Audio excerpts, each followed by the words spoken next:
I'm extremely competitive. I always have been. Growing up, I played in several sports. I wrestled for 10 years. In college, I played racquetball.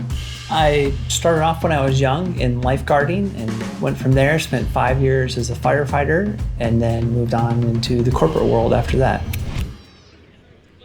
Nutrition and health was critical to performance within that. My career as a firefighter shaped how I view health and how I take care of myself. I saw people that had heart attacks at early ages where you look at them and you just think like, this person's too young to be having a heart attack. And that really left a lasting impression in my mind of the importance of why you need to take care of yourself. As I've gotten older, I started gaining a pound or so each year. It really kind of upset me because it's like I still maintain an active life. I play soccer twice a week, I hike with the kids, get out, and being very active, my competitive side was bothered because I didn't really know why I continued to gain a pound every year. Most corporations offer biometric testing for corporate employees, and I had taken my testing and the blood glucose on my test came back high. And that really kind of upset me. When I first got Lingo, I was actually really excited to try it out because I wanted to see what information it was going to give to me. I put it on, connected the app, kind of anxious about what it was going to say. And then, as you start to eat food, you think you know how food's going to affect you, but then you get surprised by some foods that aren't necessarily your friends. I have a tradition with my younger son. I take him to breakfast every Friday before school. We would go get bagels.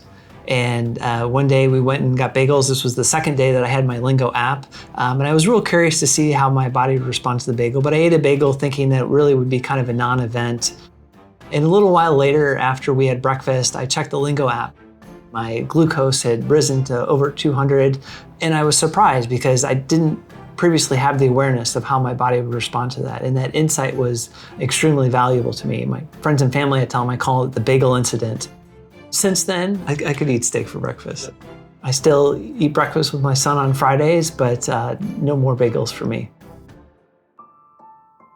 Seeing how my body responded to that, I started to make changes by reducing the number of carbohydrates that I was eating. I learned to eat protein first or vegetables first, and really just be more conscious about what I was eating and how I was eating it and the number of carbohydrates that I was taking in my body. When I made those changes, I started losing weight, not even with the plan to lose weight, but I just naturally started losing weight. That motivated me to increase activity. I'd already been taking 10,000 steps a day, but then I challenged myself. I said, what if I could start taking 20,000 steps a day? And within a matter of months, I lost over 25 pounds because I had that motivation, I had the education from the Lingo app, and I was eating healthier and feeling better. I play in two adult leagues, and it's rewarding to be able to play in those leagues and be competitive and feel good after I exercise and have that activity. I feel like everyone has a health journey, and the better you can increase your awareness about your relationship with food, the better that it's going to create value for you. After I got Lingo, I shared it with some of my friends. I had multiple friends try it out. They had some eye-opening moments also.